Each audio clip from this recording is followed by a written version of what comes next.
Hi, welcome to the Rabbi Orlofsky Parsha in 5, where we give you a 5-minute thought on the Parsha for our generation who has ADD and when none of us can concentrate anymore, which reminds me of a story.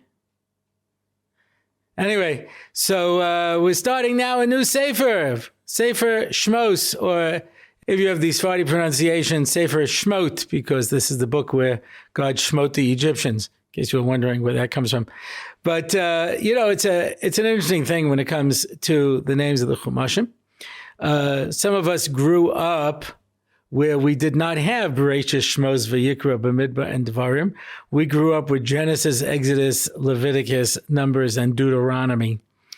And it seems a little strange. And yet the fact of the matter is that those names are closer to the names that are in the Gemara and Sota that gives the names of the Chumashim. You'll never see Rashi refer to Bereshis, Shemos, Vayikra, Bamidbar. He will call, as we know, Sefer Dvarim, as the Gemara does, Sefer Pikudim, which is countings, numbers, pretty close, right? Dvarim is always Mishnah Torah, right? Which is the double Torah. Deuteronomy, do is two. Deuteronomy is a repetition of the Torah. I have no idea. But Vayikra, right, is... the Gemara calls it Torah's Kohanim. We call it Leviticus, Leviim, Kohanim, right? Close enough. And Shemos is called Sefer Geula, which is Exodus. Exodus, yeah, and that's a little closer to Geula than Shemos, right? Shemos is apparently just the first significant word in the Parsha, Ve'elu Shemos. So we take Shemos. Yet there is a general rule, Yisrael Kedoshim Heim. As Rav Noach Weinberg has pointed out, we Jews have been called everything except for stupid. They'll accuse us of every terrible thing in the world, but not being stupid. Yeah. So we might be joked about as being too sly and too clever, and but we're never stupid. So if there's a minhag in Klal Yisrael to call these Svarim by these names, there must be a reason for it. Of course, it has to be significant. So it's not just because it's the first significant word, obviously, because the Parsha Ve'elu Toldos Noach, we call it Noach. Ve'elu Toldos Yitzchak ben Avraham, we call that Toldos. So obviously there's some reason besides the fact that it's the first significant word. Emor El HaKahanim, right? We take Emor as the name of the Parsha. So there's more to it than that. There must be a reason. So this Parsha and this whole Sefer is called Shemos. Why is it called Shemos? Sefer Geula. So I would like to suggest, based on the Medrash, the following idea. And that is, the Medrash says they went down with their names and came out with their names, but in Gullus they did not have names. When I was younger, I thought maybe I would play the guitar because everybody played the guitar.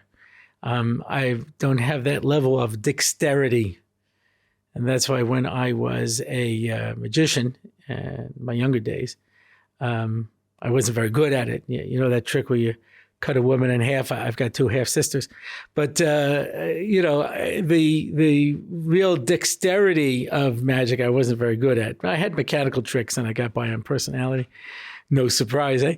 But I tried playing the guitar, and the only thing I could play was the introduction to Johnny Rivers' Secret Agent Man. After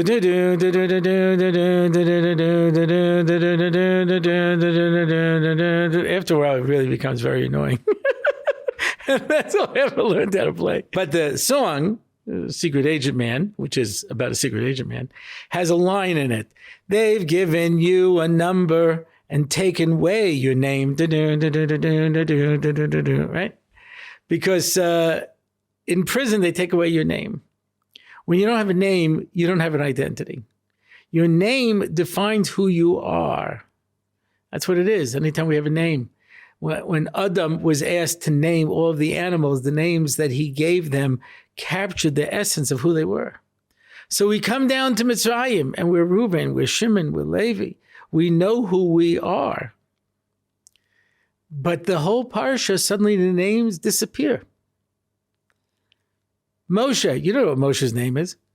Moshe is the name that Bas Paro gave him. By the way, you don't know her name either. Yeah. And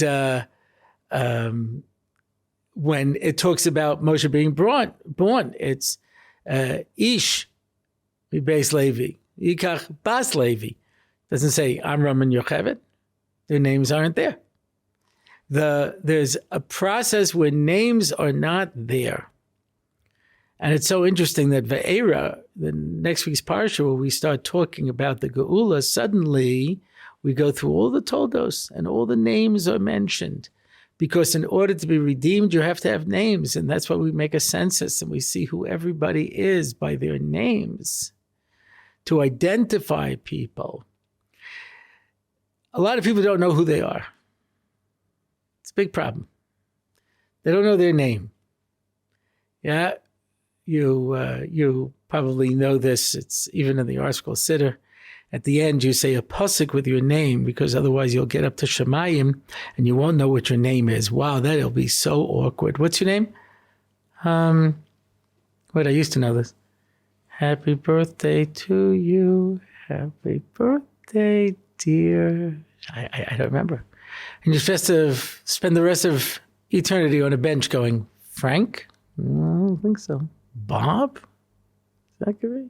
Fred? Yeah, that's not what it means. You know your name down here, but do you know that your name is a pasuk in the Torah? Do you know who you really are? We have to find our names. We have to figure out what we're doing in this world to be able to achieve it. And when we can, then we can, in Mitzvah Hashem, have an Emesa Geula. Shabbos.